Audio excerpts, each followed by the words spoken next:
दोस्तों last video में हम लोगों ने यूज़र मॉड्यूल कंप्लीट कर लिया था और आज के वीडियो में हम लोग जॉब्स को डेटाबेस से फेच करेंगे और एडमिन पैनल में लिस्ट कर देंगे। ओके, तो मैं वीएस कोड में आ जाता हूँ और यहाँ पर मुझे क्या करना होगा, मुझे यहाँ पर एक कंट्रोलर क्रिएट करना होगा। तो पहले हम लोग अपना एक कंट्रोलर क्रिएट कर लेते हैं। सो यहाँ पर मैं लिखता हूँ PHP artisan make कंट्रोलर और ये कंट्रोलर हम क्रिएट करेंगे एडमिन फोल्डर के अंदर। ठीक है, तो यहाँ पर मैं एडमिन लिखूंगा और यहाँ पर मैं लिखूंगा जॉब्स या फिर जॉब कंट्रोलर। ओके, सो यहाँ पर हमारा कंट्रोलर क्रिएट हो गया है और अब इसे ओपन कर लेते हैं।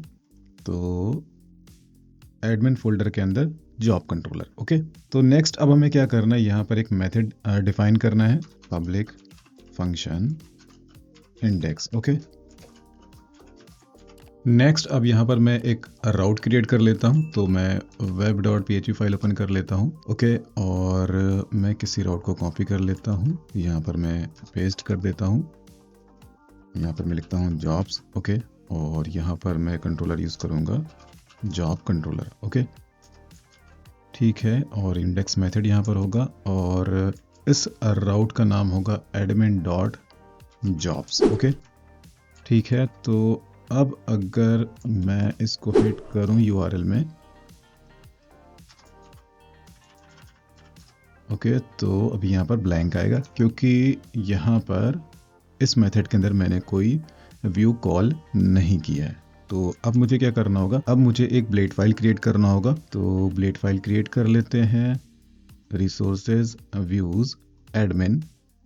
सो यहाँ पर एक फोल्डर क्रिएट कर लेते हैं जॉब्स।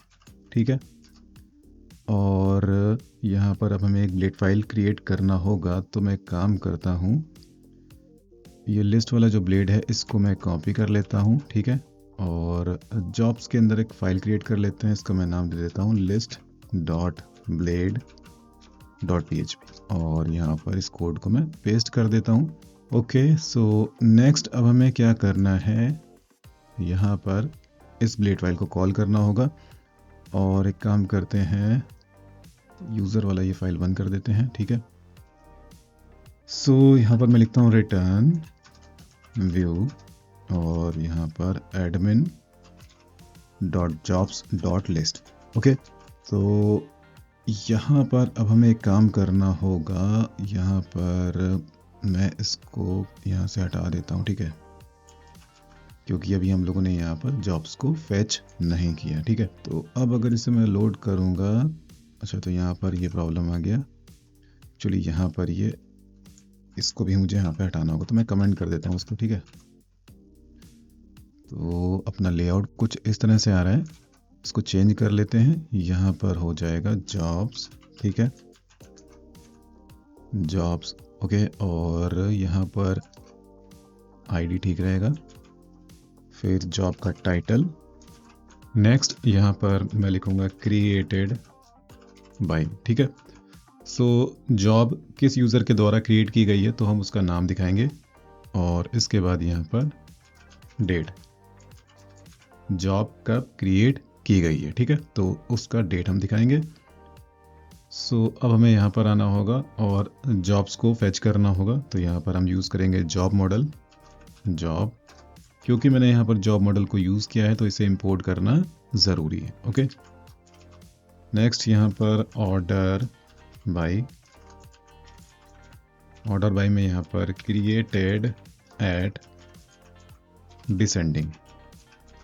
ठीक है, और इसके बाद यहाँ पर पेजिनेट, पेजिनेट में हम पास करेंगे 10। ठीक है, और यहाँ पर जॉब्स। ओके, सो मैंने यहाँ पर क्या किया, यहाँ पर मैंने ऑर्डर बाय क्लॉज का यूज़ किया है तो लेटेस्ट जॉब्स टॉप पे आएंगी। ठीक है, और इसके बाद यहाँ पर मैंने पेजिनेट मेथड को यूज़ किया है पेजिनेशन के लिए, तो एक पेज पर मुझे 10 रिकॉर्ड्स मिलेंगे। ठीक है, नेक्स्ट अब इसे हमें व्यू में पास करना है, तो यहाँ पर मैं लिखता हूँ जॉब्स। ओके, और यहाँ पर जॉब्स। ठीक है, और अब आते हैं यहाँ पर और यहाँ पर लिखते हैं if $jobs is not empty।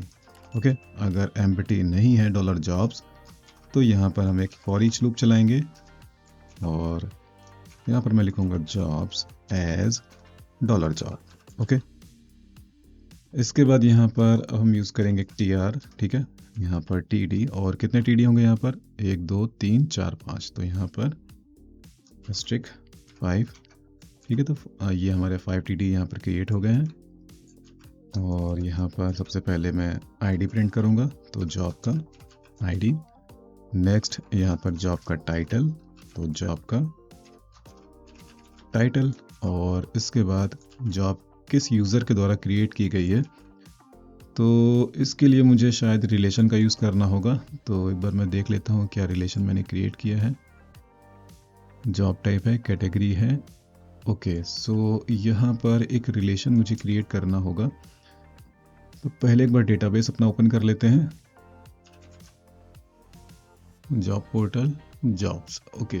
सो यहाँ पर हमारे पास एक कॉलम है यूज़र अंडरस्कोर आईडी, ठीक है। तो इससे मुझे ये पता चल जाएगा कि ये जॉब किस यूज़र को बिलोंग कर रहा है। तो यहाँ पर हम बिलोंग्स टू रिलेशन को यूज़ करके यूज़र का नाम निकाल लेंगे, ठीक है। तो मैं इसे कॉपी कर लेता हूँ, यहाँ पर मैं लिखता हूँ यूज़र, ओके, और यहाँ पर मैं लिखूँगा यूज़र मतलब यूज़र मॉडल।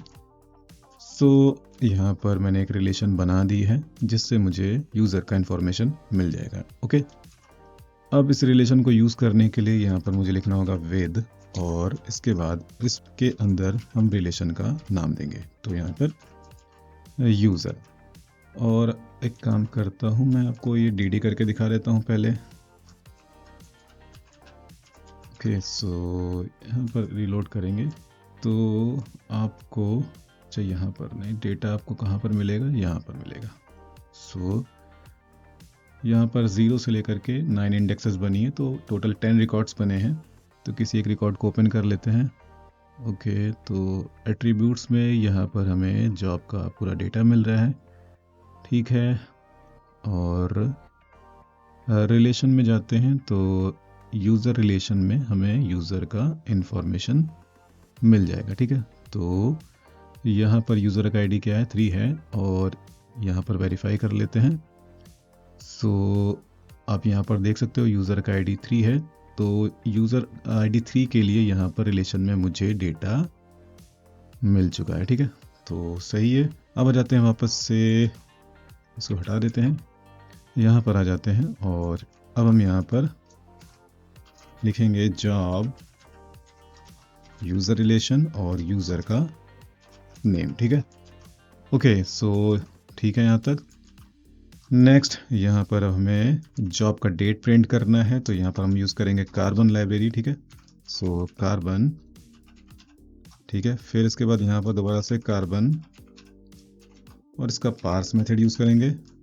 पार्स मेथड में हम पास करेंगे जॉब का क्रिएटेड एट कॉलम, ठीक है। तो यहाँ पर मैंने क्या किया, यहाँ पर मैंने टाइम स्टैम्प पास कर दिया है, और इसके बाद यहाँ पर मैं यूज़ करूँगा फॉर्मेट मेथड, और यहाँ पर मुझे लिखना होगा डी, ठीक है, डेट के लिए डी, फिर मंथ के लिए मैंने एम लिखा है, और ईयर प्रिंट कराने के लिए कैपिटल वाई, ठीक है, ओके। सो अब अगर मैं यहाँ पर लोड करूँगा तो यहाँ पर अपनी जॉब्स प्रिंट हो जाएंगी, ठीक है। तो जॉब का आईडी आ गया, जॉब का टाइटल आ गया, क्रिएटेड बाय, तो यूज़र का नाम यहाँ पर आ गया, डेट भी आ गया यहाँ पर। अब यहाँ पर 3 डॉट्स मिसिंग है, तो एक काम करते हैं, इसको यहाँ से कॉपी कर लेते हैं। एक्चुअली ये पूरा डिव कॉपी करना होगा और यहाँ पर देना होगा। अब यहाँ पर मुझे कुछ काम करना होगा, इसे मुझे हटा देना होगा, ठीक है, और इसको भी हटा देते हैं, इसकी ज़रूरत नहीं है, ओके। रिलोड कर लेते हैं यहाँ पर, ओके। तो यहाँ पर एडिट और डिलीट का ये ड्रॉप डाउन भी अब आ गया। अब यहाँ पर मैं सोच रहा हूँ कि एक कॉलम यहाँ पर मैं और दे दूँ, और वो कॉलम है एप्लीकेंट्स का। तो